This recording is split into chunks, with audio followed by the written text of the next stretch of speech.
Welcome back. Welcome to another edition of Nain's Shorts, where we tackle the big questions. Okay, not really. See, he's already laughing. Yeah, we don't. But we do talk about training because we have nothing better to do, and it seems to be the only hobby we seem to enjoy. Well, no, you have other hobbies, right? I have other hobbies. Yeah, I don't. I'm a parent. I work, and this is how I have fun by training. So we're always asking questions in reference to how do we improve ourselves, and a topic came up this past weekend in reference to the mentality of it.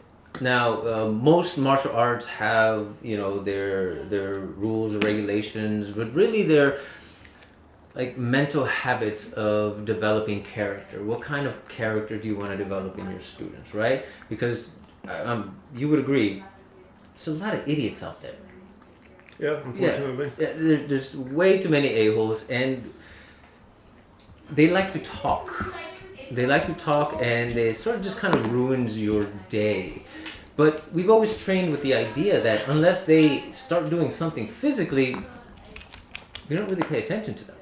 You know, they're just talking shit. They invade your space, but right, and they really do. And I think that that's a great marker for the individual, the martial artist, the one trained. How do you respond to that? Like, was there a time where somebody would taunt you and you would just post up and be like, "What the fuck did you say?" Was it for you? I've been pretty peaceful. But I'm sure there were times, probably in middle school, where that was more of a thing. Yeah. But it was more bravado. Yeah. I was a coward. I never had that. I talked my way out of shit. I just don't have that sense of like, I guess pride. I think that was our middle school version's way of talking a way out of it. Right. Was puff up a little bit and then it's over. I never puffed up. I went quiet, and then I had murderous thoughts in my head, and then I'd be so angry. You know, that tear comes out, but you try to stop it because then it looks like you're crying. Or maybe you're crying. I don't know. Maybe I was crying. I don't know. But it's a mentality that then we have to address as martial artists, because ignoring them really is the best choice. The best thing to do with somebody just talking is just, why? Well, because psychologically, usually the loudest people are the ones that are the most insecure. Oftentimes, they're talking big because they're scared of something and they want to make themselves feel better. Which I don't understand why the idea that you get scared of something, you feel like making yourself bigger is like the best response to it. Facilitate whatever sort of calm you're trying to gain from that. But oftentimes it just comes off as people being irritating assholes, invading your space. 100%. Right? and they expect you to kind of reciprocate and egg them on, or just flat out, start something with them, and then they play the victim. Right? That sounds right to me. You hit them or you smack them, and all of a sudden, I'm gonna call the cops. Why would you hit me? You were in my face. You were talking shit, and at this point, I just got tired of you talking. But there's a concern though that they may really be having a bad day, or they're off somehow mentally, and they want to engage. That is another. Yeah, that's an aspect I didn't even consider. No, there is a lot more to be said about like the mental state of somebody who's going through that. Now, would you say that the majority of the people are just the ones talking, and it's only a small percentage of people that are just unhinged, just having one of those days, and they're just waiting for somebody to say something back to them? I would like to think so. I don't have extensive experience with this, just little samples here and there over the years, but I would like to think, most people are talking. Right. So then... But on the receiving end of that, I don't know if they're just talking or not. I can try to assess how they look, their the way they carry themselves and so on, put it in more context. Yeah. But ultimately, I don't know if they're gonna lose it in 1 second or not. Right. Okay. So I don't know what their intent is. Then what will we then focus on? I mean, you said, you scan, you kind of keep your distance, you don't stare them down, but you also don't lose sight of them at the same time, because again, you don't really know. So those are all great like habits to then develop. But mentally, what's going through us? Because I don't know about the rest of you, but I still get scared. My adrenaline is still pumped. Like somebody's coming up to me, I look calm on the outside, and like Nisa said when she was on the episode, I look calm and I respond calmly, but inside I'm going crazy. Going, the mind's racing, assessing things, and So then, how do we then develop that ability to do that? Personally, and I think the way that we do it in our class is we pressure test things. We put students in unfavorable situations where their adrenaline is up, even though they know they're safe. But they have to accomplish something specific. Yeah. It kind of plays into that thing. I can't control the other person. I can control myself. That's a great way to say that. And how do you internalize? Because that's now, it's no longer a technique, right? But it's a thought process. It's an idea. So then how do we then generate those ideas within the movement itself? Because now we have to find a correlation. Like, we go, oh, this is a punch. We punch through their chest. How is that peaceful? Like, how is punching through somebody's chest or trying to reach their spine peaceful? And it isn't the punching, it's why you would punch somebody, and more importantly, when you would punch somebody.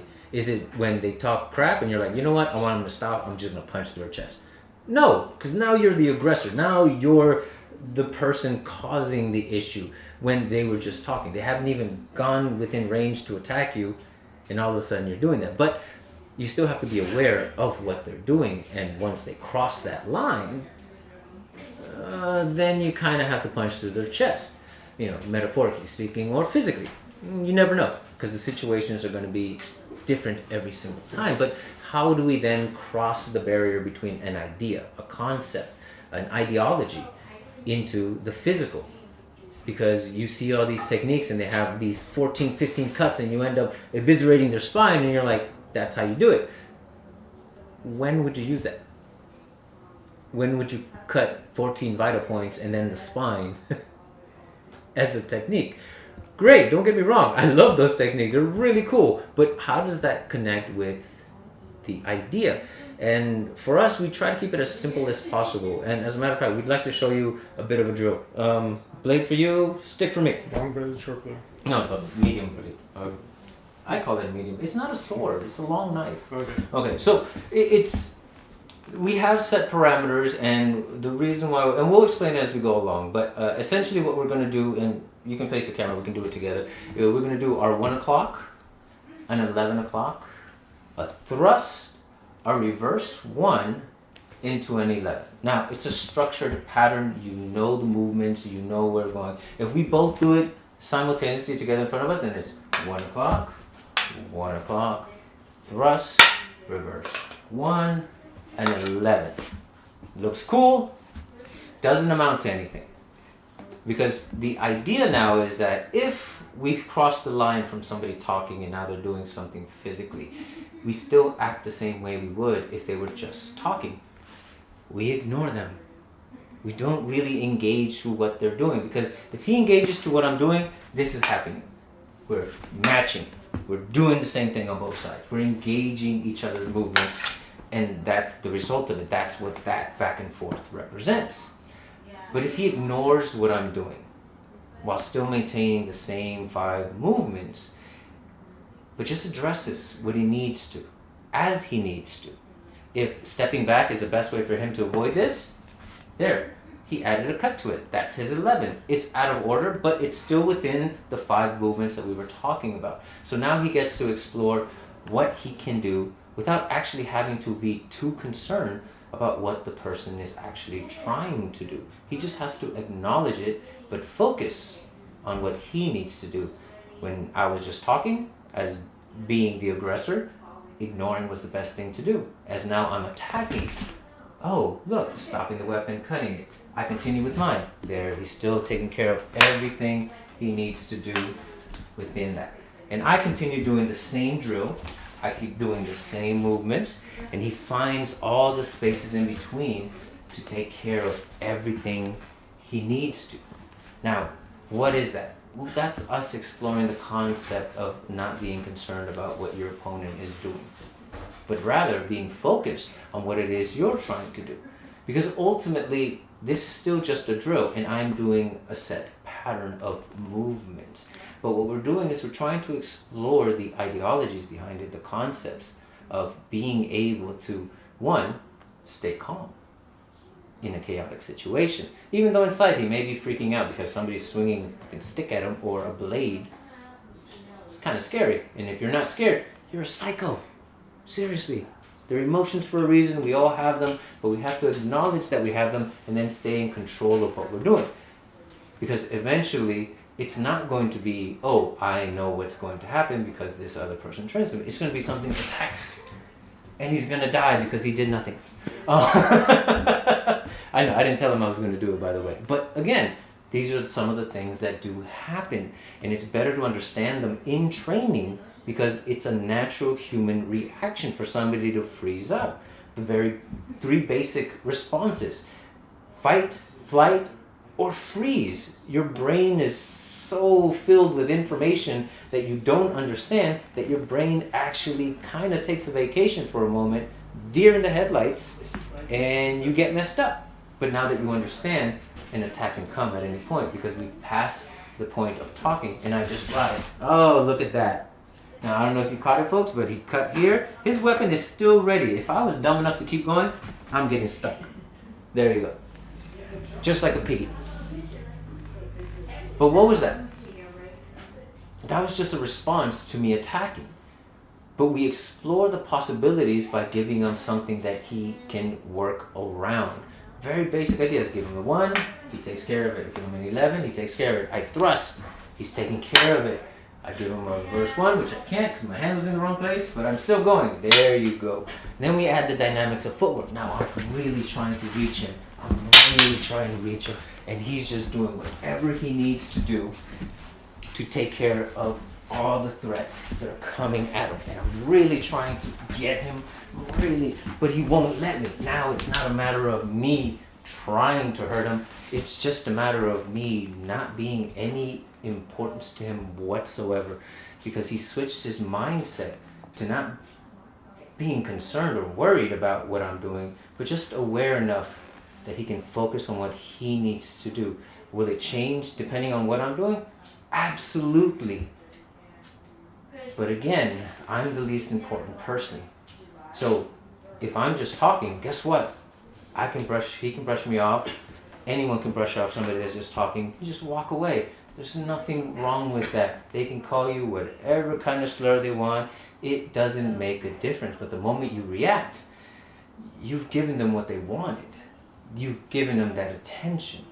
And depending on why they're doing it, sometimes they're just doing it because you scared the fuck out of them. Somehow, some way, you walk a certain way, you hold yourself a certain way, and they got scared, and they got startled, and they started spewing stuff, and then they realized that you could probably kill them, and then they shut the hell up. But they still want to sound like they're tough. Yeah, I'm not going to talk to you anymore. Where's he gone? Because it happens, folks. Unfortunately, shit like that happens all the time. That's why I don't like going out. But you eventually have to engage the world, and this is what the world is like, unfortunately. So how do you incorporate your ideologies into the physical training? So the physical represents the ideas. So your students are constantly thinking about taking care of the threat itself, whether it's completely eliminating it or ignoring the shit out of it, and being comfortable within that choice. Because ultimately, it can change just like that. And it can go from one to the other. And you never know who's who or what they know. So the safest thing we could do is not be too concerned about it until it requires physical action. And sometimes that action is walking away. Sometimes it's taking care of the threat completely. But then again, these are some of the ideas, some of the concepts that we have in martial arts that personify a lot of the major arts and a lot of the older arts that we have. That sort of culture and mentality that we establish within our students. How does it represent in the physical movements themselves? How does it represent in your tactics and the forms that you then pass on to the next generation? And how do we emphasize it to make sure that our students are getting the best of the mentality, not just the physicality? so they can become better human beings, and we can hopefully eliminate more of those idiots out there. Not by killing them, don't get me wrong, that's not what I meant, but by filling the world with people who have some damn sense and don't go around bad-mouthing people just because they get scared or they have to feel the need to look big or tough. And live in a more peaceful time. But until then, learn to punch through the chest or the throat, as Rick would say. Because you can just go crack, and that's it. Just straight in the throat. And it's done. That's it. That's all you need. Soft target. And you're all over, and you can walk away as much as you want. Eric, thank you very much for helping me today. I appreciate you. Hopefully, this has triggered some ideas. I would love to hear from you, of course, as to how you incorporate the mental and the philosophy into the physical, and how do they complement each other, and how does one feed the other so the students get a well-rounded idea and concept that isn't just kicking and punching, but also becoming better human beings. Thank you for joining me on another one of Nain's Shorts. Until the next one, as usual, 3, 2, 1, cut! Sir.